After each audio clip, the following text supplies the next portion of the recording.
لا حول ولا قوة إلا بالله العلي العظيم أعوذ بالله من الشيطان الرجيم بسم الله الرحمن الرحيم الحمد لله الذي لا يبلغ مدحته القائلون ولا يحصي نعماه العادون ولا يؤدي حقه المجتهدون الذي لا يدركه بعد الحمم ولا يناله غوص الفتن الذي ليس لصفته حد محدود ولا نعت موجود ولا وقت معدود فطر الخلائق بقدرته ونشر الرياح برحمته واتدى بالصخور ميدان أرضه ثم الصلاة والسلام وتحية والإكرام مولانا ومولى الثقلين جد الحسن والحسين أبي القاسم محمد اللهم صل على وعلى أهل بيته الطيبين الطاهرين المعصومين المظلومين ولعنة الله على أعدائهم أجمعين من يومنا هذا إلى قيام يوم الدين أما بعد فقد قال سبحانه وتعالى في القرآن المجيد وقوله الحق بسم الله الرحمن الرحيم يا أيها الذين آمنوا كتب عليكم الصيام كما كتب على الذين من قبلكم لعلكم تتقون صلوات پڑھیں محمد وآل محمد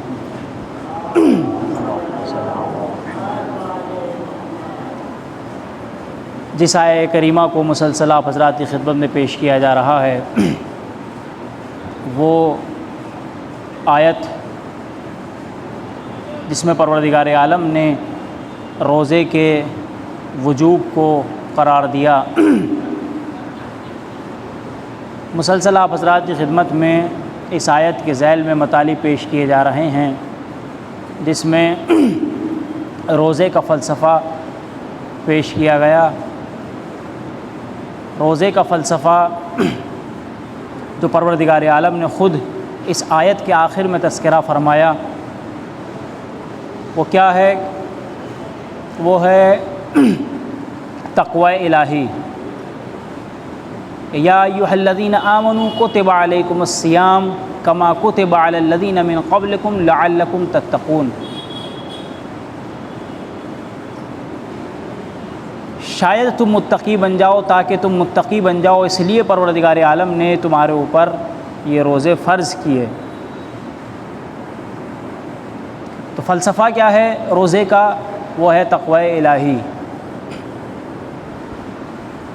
اب انسان کے لیے یہ مسئلہ ہے کہ وہ متقی کیسے بنے؟ کیا کچھ پیمانے ہیں تقوی کے لیے کہ جس کو ہم اختیار کریں، متقی بن جائیں؟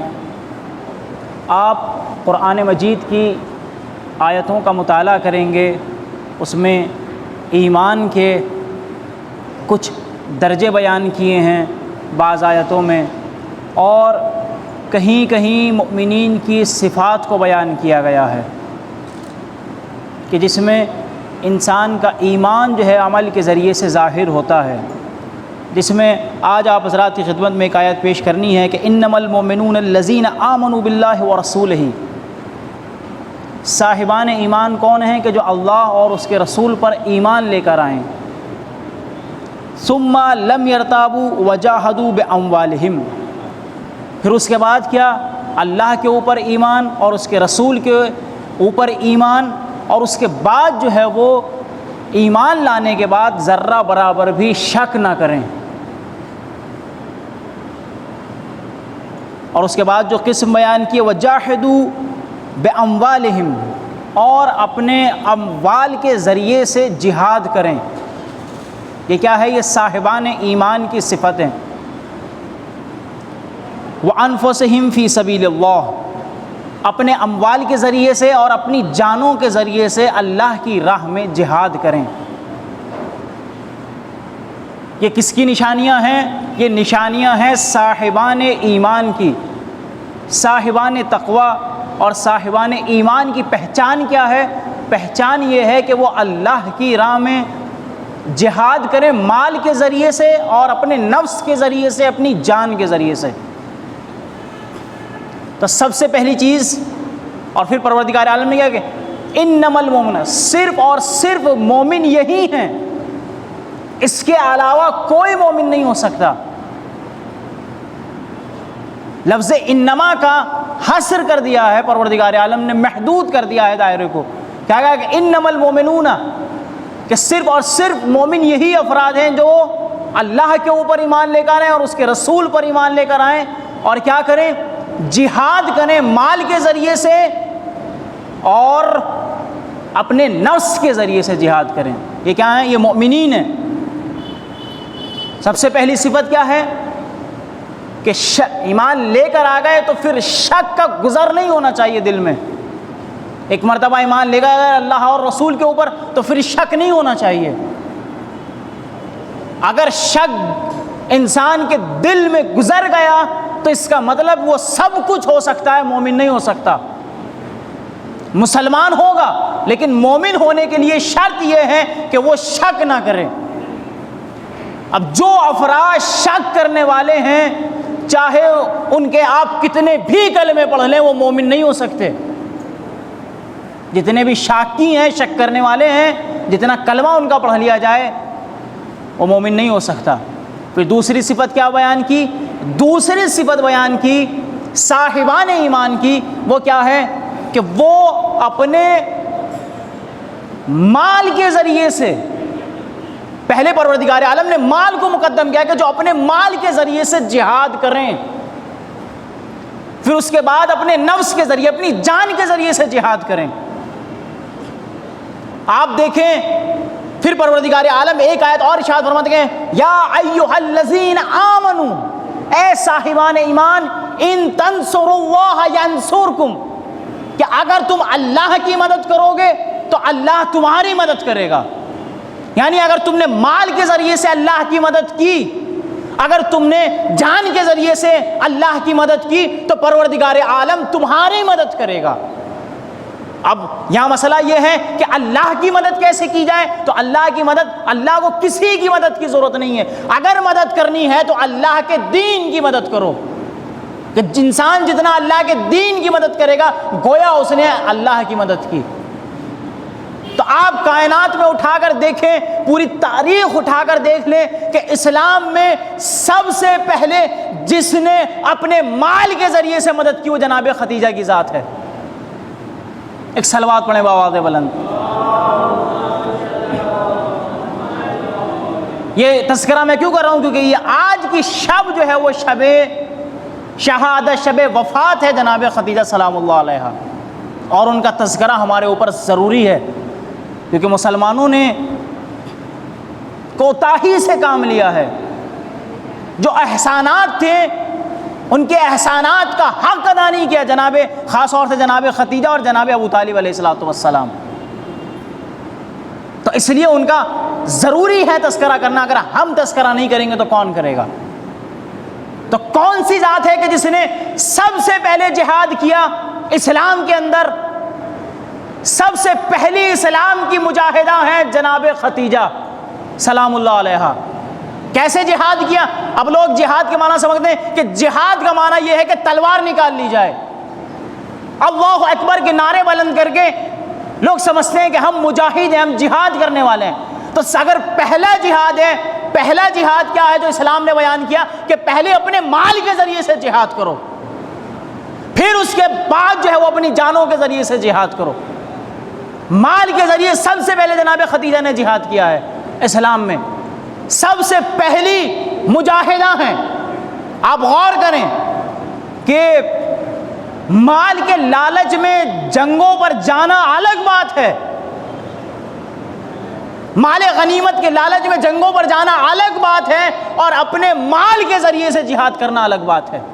جہاں انسان مال سے محبت کرتا ہے، مال سے دل لگا کر بیٹھ جاتا ہے، اس مال کو قربان کرنا، اور انسان یہ جانتا ہو کہ اس کے نتیجے میں مجھے کچھ نہیں ملنے والا۔ آج کیا ہوتا ہے، انسان جب اس وقت مال اپنا خرچ کرتا ہے کہ جب اس کے ریٹرن آنے والا ہو، لیکن جناب خدیجہ نے اپنا سارا مال کہاں ہے؟ راہ خدا میں قربان کر دیا رسول کے لیے۔ اور پروردگار عالم نے جناب خدیجہ کے اس عمل کو اپنا عمل بتایا اپنا عمل کہ ہم نے تمہیں غنی کیا، جب تمہیں محتاج پایا ہم نے. پروردگار عالم نے آیت ہے قرآن مجید کی، تاکہ جب ہم نے تمہیں محتاج پایا تو ہم نے تمہیں غنی کیا. مال کس کا ہے؟ جناب ختیجہ کا. لیکن پروردگار عالم اس عمل کو اتنا پسند کرتا ہے کہ اس کو اپنی طرف نسبت دے رہا ہے. کتنی دین کے لیے قربانیاں پیش کی ہیں، کتنی زیادہ قربانیاں پیش کی ہیں. اس لیے سب سے زیادہ رسول اگر کسی کو چاہتے تھے اپنی ازواج میں تو سب سے زیادہ جناب ختیجہ کو چاہتے تھے سلام اللہ علیہا. کوئی صلوات پڑھیں بآواز بلند.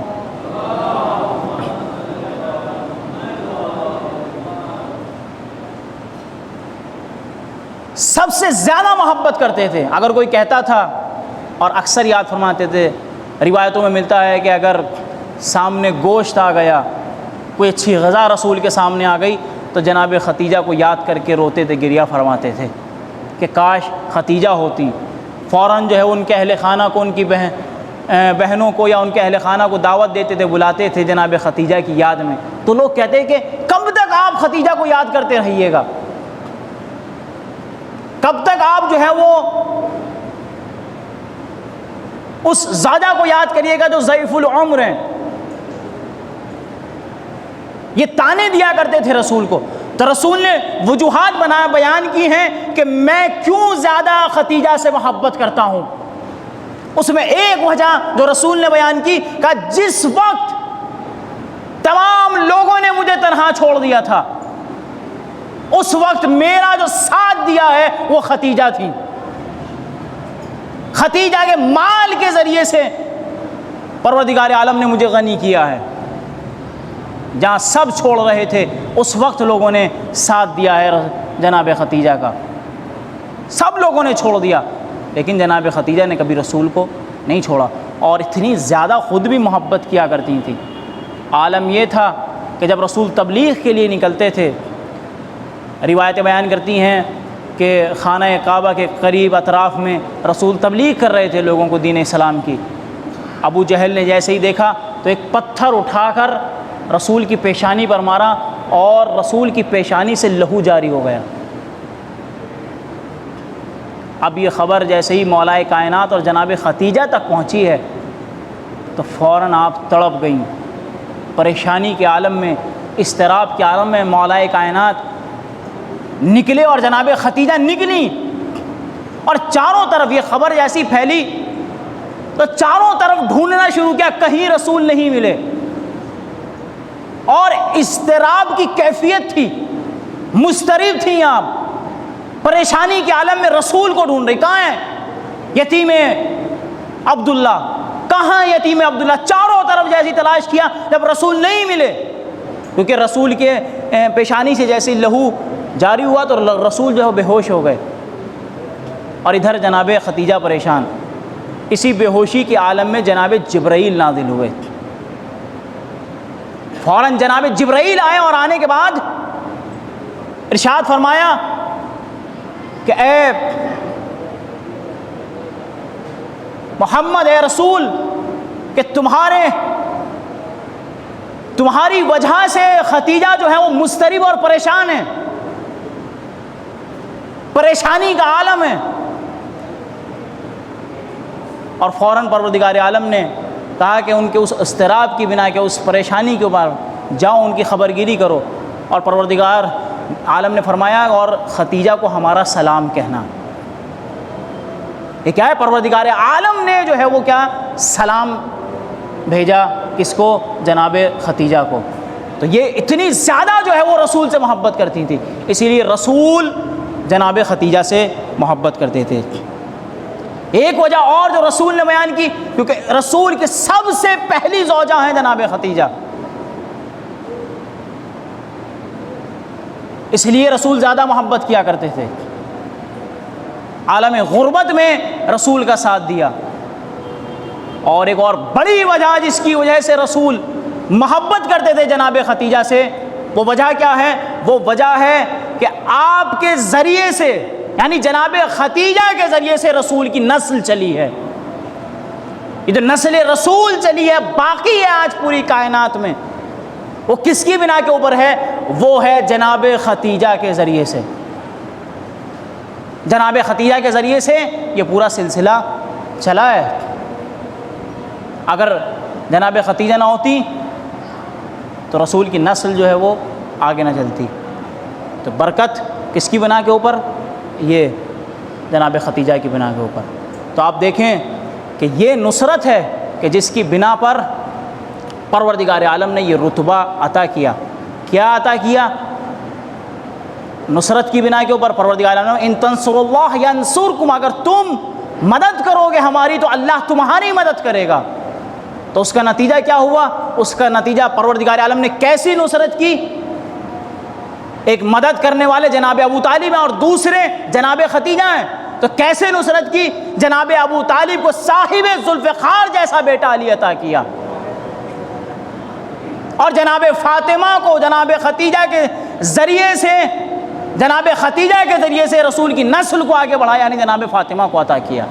یہ نصرت کا نتیجہ ہے جو پروردگار عالم نے۔ تو ہم جتنا زیادہ دین کی نصرت کرتے چلے جائیں گے، پروردگار اتنی ہی زیادہ ہماری مدد کرتا چلا جائے گا۔ تو ہم جتنا اللہ کی راہ میں قدم بڑھائیں گے، اللہ ہماری مدد کرے گا۔ لیکن کب؟ کہ جب ہم ادھر سے قدم بڑھائیں گے۔ تو آئیے پروردگار عالم سے دعا کرتے ہیں، پروردگار ہم اہل بیت علیہ السلام کے راستے پر چلنے کی توفیق عطا فرما۔ پروردگار تجھے واسطہ محمد و آل محمد کا جو مؤمنین پریشان حال ہیں ان کی پریشانیوں کو دور فرما۔ پروردگار تجھے واسطہ محمد و آل محمد کا مقامات مقدسہ کی حفاظت فرما۔ پروردگار تجھے واسطہ محمد و آل محمد کا قلب امام کو راضی و خوشنود فرما۔ پروردگار تجھے واسطہ محمد و آل محمد کا امام کے ظہور میں تعجیل فرما، ہمیں آقا کے اعوان و انصار میں شمار فرما۔ آپ حضرات سے التماس ہے ایک مرتبہ سورہ حمد اور 3 مرتبہ سورہ اخلاص کی تلاوت فرما کر جملہ مرحوم مومنین و مومنات کی روح کو اصال فرمائیں۔